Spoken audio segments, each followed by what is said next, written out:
अगर आप सोच रहे हैं कि अब हर सरकारी कार्यक्रम में वंदे मातरम गाना जरूरी हो गया है, तो एक खबर आपके लिए है। बड़ा सवाल ये भी है कि क्या मदरसों में भी अब वंदे मातरम अनिवार्य होगा, और अगर कोई नहीं गाता तो क्या सजा हो सकती है।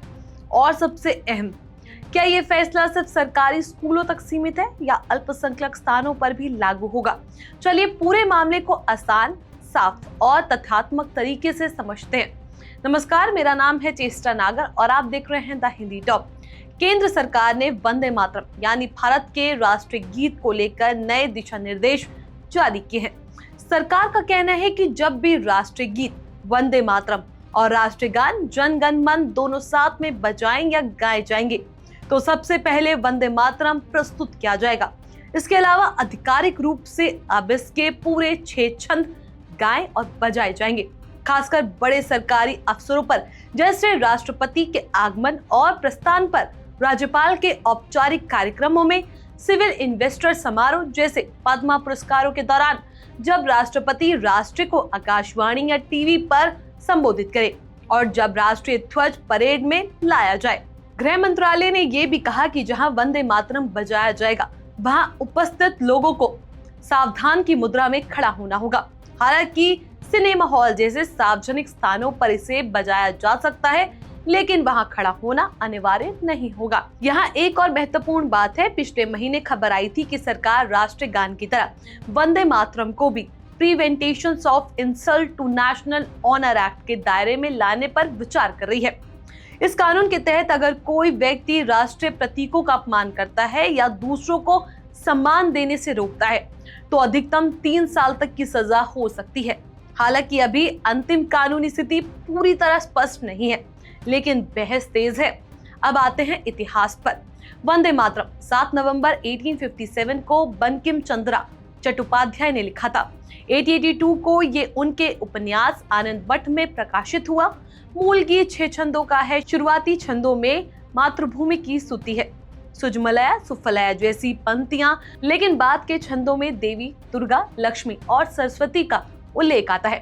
1937 में कांग्रेस नेतृत्व ने फैसला किया था कि सार्वजनिक राष्ट्रीय कार्यक्रमों में केवल पहले 2 छंद ही गाए जाएंगे।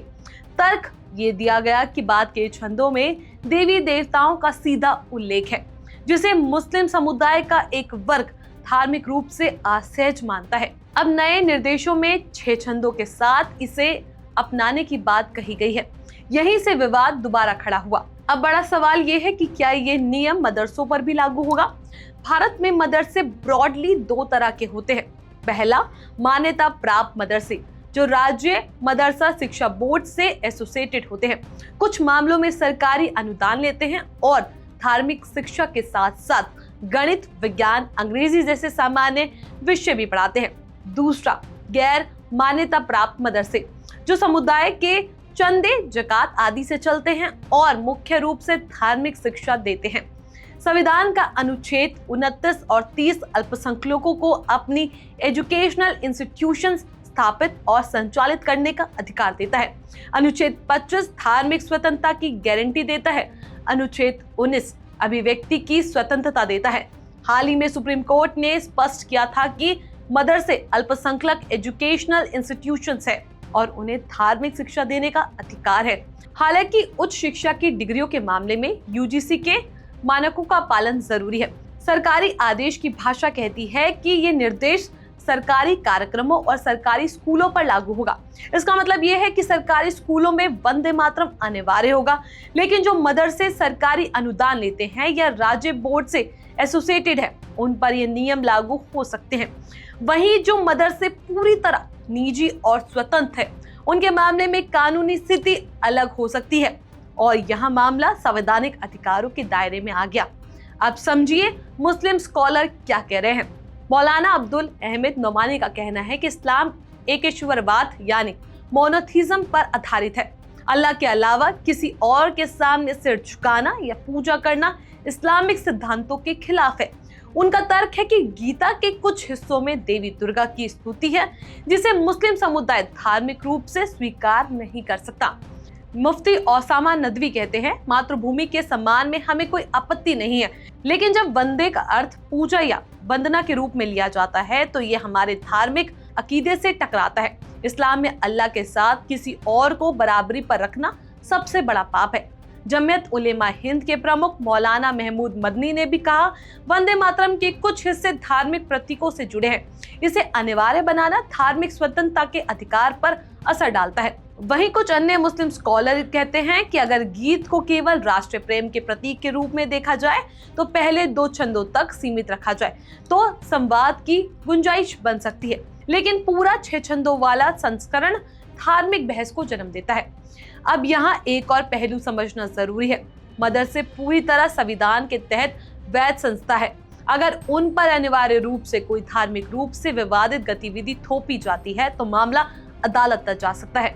अगर सरकार इसे राष्ट्रीय सम्मान के दायरे में लाती है तो कानूनी स्थिति और जटिल हो सकती है। तो कुल मिलाकर स्थिति क्या है, अब आपको वो बताते हैं। सरकारी कार्यक्रमों में अब वंदे मातरम पहले बजेगा। 6 छंदों वाला संस्करण अपनाया जाएगा। सरकारी स्कूलों में यह अनिवार्य होगा।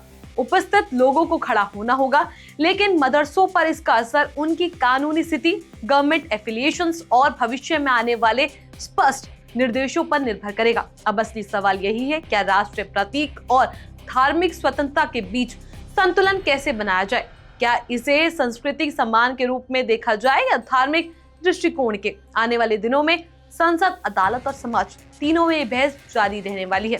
फिलहाल बस इस खबर में बस इतना ही। इस खबर को लेकर आपका क्या कुछ कहना है, अपनी राय हमें नीचे कमेंट सेक्शन में जरूर बताएं।